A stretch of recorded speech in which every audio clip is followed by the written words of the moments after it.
నేను hi friends, ఈరోజు నేను జున్ను పాలతో జున్ను చేస్తున్నాను అనమాట. అంటే మనం గేదె ఈనిన తర్వాత ఆవు కానీ గేదె కానీ ఈనిన తర్వాత 3 రోజుల వరకు జున్ను చేసుకోవచ్చు. అయితే ఇది 3వ రోజుది అనమాట.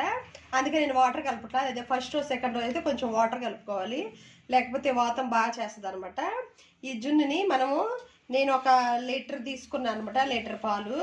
ఈ లీటర్ పాలకి తగ్గట్టుగా మనం బెల్లం వేసుకోవాలి. అది ఇప్పుడు నేను మీకు చూపిస్తాను.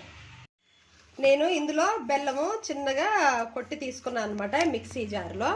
ఆ బెల్లంతో పాటు కొన్ని మిరియాలు, ఎందుకంటే మిరియాలు వేస్తే మనకు వాతం చేయదు అనమాట. అలాగే ఒక 2-3 ఈ యాలుక్కాయలు అనమాట. యాలుక్కాయలు అయితే ఫ్లేవర్ బాగుంటుంది. ఒక 3 వేస్తున్నాను. ఇవి మనం ఇప్పుడు చక్కగా మిక్సీ పట్టుకొని అందులో వేసుకుందాం.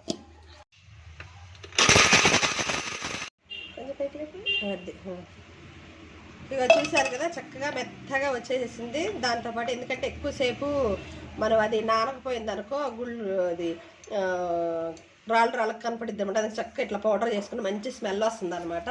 అన్నీ ఇందులో వేసేసుకొని ఇప్పుడు మనం వేసుకోవాలి. ఇలా మనం పాలలో ఈ మొత్తాన్ని వేసేసుకొని చక్కగా ఇలా తిప్పుకోవాలి. మొత్తం పాలల్లో కలిసిపోవాలన్నమాట. చూసారా, అసలు ఉడకముందే ఇప్పుడే మంచి స్మెల్ వస్తుంది, ఎందుకంటే మిరియాలు యాలకులు వేసాం కాబట్టి.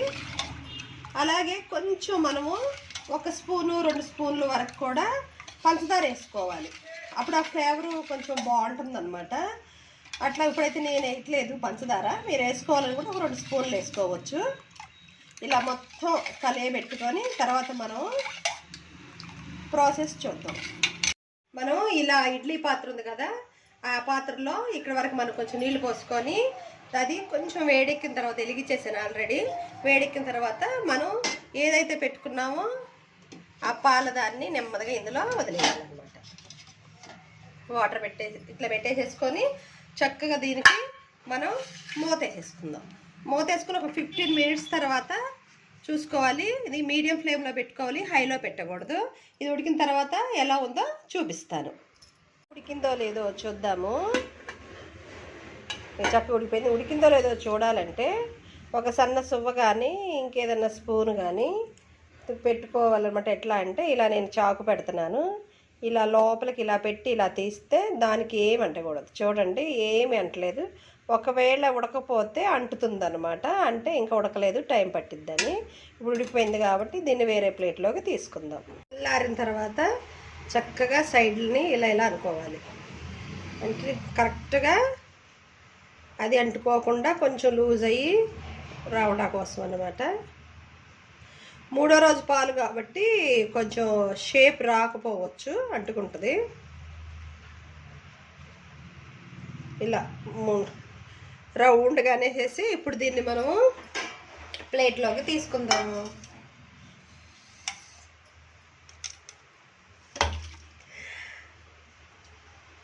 అది చూసారా, ఇది 3వ రోజుది కాబట్టి కొంచెం ఇలా వస్తుంది. అదే 1-2 రోజులది అయితే టైట్గా పట్టుకొని ఉంటుంది అనమాట. నేనేం నీళ్ళు కలపలేదు, గబుక్కునేసా కదా, అందుకే ఇది విళ్ళిపోయింది. మామూలుగా ఇప్పుడు ముక్క కోసి చూపిస్తున్నాను చూడండి.